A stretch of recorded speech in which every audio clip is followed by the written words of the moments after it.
Well, good afternoon. If it's Tuesday, 12:30 Eastern Time, it's time for Tuesday's Tips with Michael here live in our StreamYards in my StreamYard studio here in my home office. Hope everyone's having a great week. I'm letting it grow in a little bit. I think I'm going to have to shave it, but for those of you who've been following me um, for a while, know that at the beginning of the COVID lockdown, I grew out a pretty healthy white beard, and I'm not sure if I'll ever go back to that full white beard, but I may try a little scruffier in the fall this year. I don't know. We'll see. We'll see. I go back and forth whether I want a little scruff. If you have any thoughts on that, send me a message. Give me your feedback on what if I grow a little bit of a scruff. So we're on this 4-week kind of little journey of discovery of the 4 different types of supervisors and managers. And I said this the last 2 weeks. I'm going to say it again. For those of you who are promoting frontline workers, those hypo, those really high potential employees to supervisor, next run on the ladder, I implore you to please give them some supervisory skill training before you promote them. You don't want to send these folks into a situation where now they have 10 people reporting to them, and frankly, they know little or nothing to do about that. So please back up some of the training. Part of that could be what we're talking about today. We do use DISC in a lot of our work. We are talking about the Everything DISC management tool.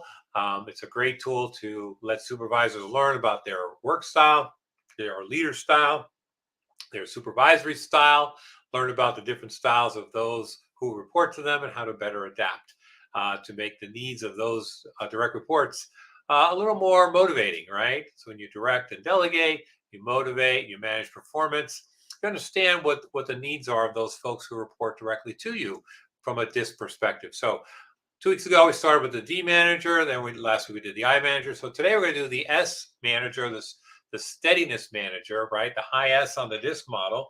Some of the general behaviors of a high S boss are being the peacemaker, being supportive.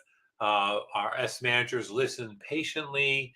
They're very complimentary of others, and they're very accommodating of others. As a matter of fact, sometimes they take care of the needs of others way before they take care of the needs of themselves, sometimes to a fault. So we'll start like we did last week, some of the assumptions that S managers may make of those who work around them. They feel their job is to keep their employees happy all the time, and obviously that can't happen all the time. They shouldn't do anything to upset those direct reports. I'm not sure if that works all the time. Direct critical feedback should only be a last resort. And, giving critical feedback of employees is important. S's just sometimes have a tough time doing that. Slow and steadier is better than unpredictability or fastness or quickness. Again, as an S manager, you may have to pick up the pace a little bit sometimes with some of your direct reports. My needs are less important than other people's needs, right? And now S's make that assumption all the time. Now, it's great to put your employees first from time to time, but every once in a while, you need to put your needs or the department's needs or the organization's needs first. Um, and then there's some unintended consequences for themselves and their team based on their S style. So S bosses have difficulty with problematic behavior, right? When somebody does something wrong, the S's feel like I can't criticize Joe or Mary because they may not like me. And sometimes as a boss, especially an S boss, you need to criticize their performance or behavior, and you just have to do it. There's no sense of urgency. I work with a lot of S leaders, and they want to take their time, make sure everybody's comfortable, and that's fine and dandy, maybe even most of the time. But there are some times that the sense of urgency needs to come out of you. And sometimes decisions take way too long, right? Some decisions just take way too long as an S leader. We wait, we wait, we wait. And sometimes we wait so long, natural events take shape.